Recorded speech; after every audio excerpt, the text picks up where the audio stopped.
So I had a little revelation this morning. I reconnected the CW filter and I was playing with it, listening to a very weak signal after the first stage, and that sounded okay. But then when I engaged the next stage or two, I couldn't tune it. I know this filter has a very narrow 100 Hz, but in theory, if I can hear it and I can turn up the amplification as I can now, I should be able to catch the signal as it goes through the filter. I know that there might be some loss, but I don't think there is really with these op-amp filters. And then it suddenly hit me. What I've done here is I've just picked the components out of the box to roughly match 700 Hz, but I didn't compare them. So what I've got here are capacitances that are slightly different and resistances that are slightly different on each stage. And because the filter is so narrow, what's happening is I'm peaking at different places on each of the stages.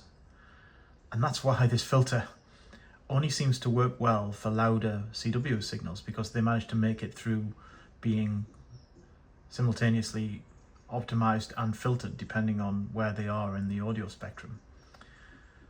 So I have to fix this. And if I fix it, it might be a much better filter than it was before. And to do that, I'm going to have to calculate some matched values, or perhaps even put some trimmer resistors or caps in there so that I can tune the filter, which might well be the best approach actually.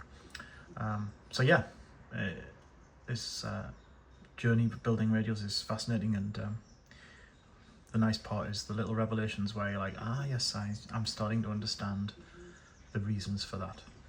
So yeah, I'm going to, if I get some time this evening after work, I'm going to try and optimize these three stages to make them match and figure out some way to measure the response so I can peak it.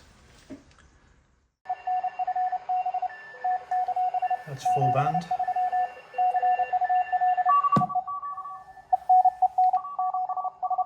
One stage of the CW.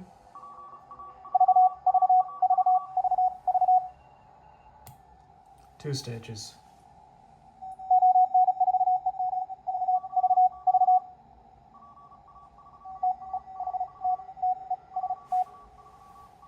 And all three.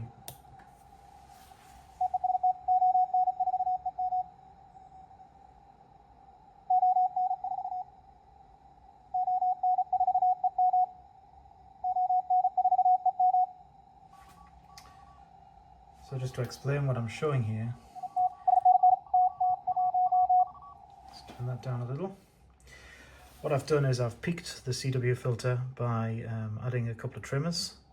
And I also added a switch, so I could switch between just the raw radio going into the amp, or 1, 2 or 3 stages of the CW. And I fixed the earlier problem by using the spectrum analyzer. I also have another project on the go here, which is a little radio with a digital tuner. So I can set that to a frequency and then tune into it with the radio. And that was helpful in playing that in looking at the spectrum analysis and tweaking these to peak the signal. So yeah, I think I've mostly solved the problem of the CW filter. It's definitely very loud now and very specific. I think it's probably too specific, but I think this design here, I've got probably the most I can get out of it. What I have been looking at is something else that I've found, which is this hypermite filter. The write-up for this looks really good. It's got a 4-stage from a quad up amp. Each stage has like a different job in the filtering, and apparently this one has very little ringing and a really great sound. So I'm quite tempted to build this one as well and compare it, and I might even try and put the passive CW filter back in, and just as a comparison, so that I can switch between them and see which one I like. But yeah, I think firstly I'm going to, as one last thing, before I put this all into a box, I'm going to try this hypermite filter and see how it goes. But yes, in terms of this filter, it's pretty good.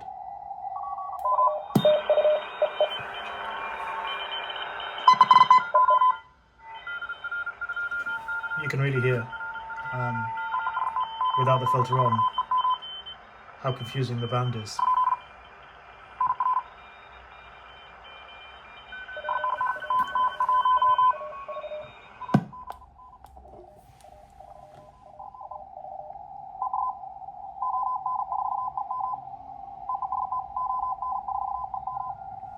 Yep, so progress has been made.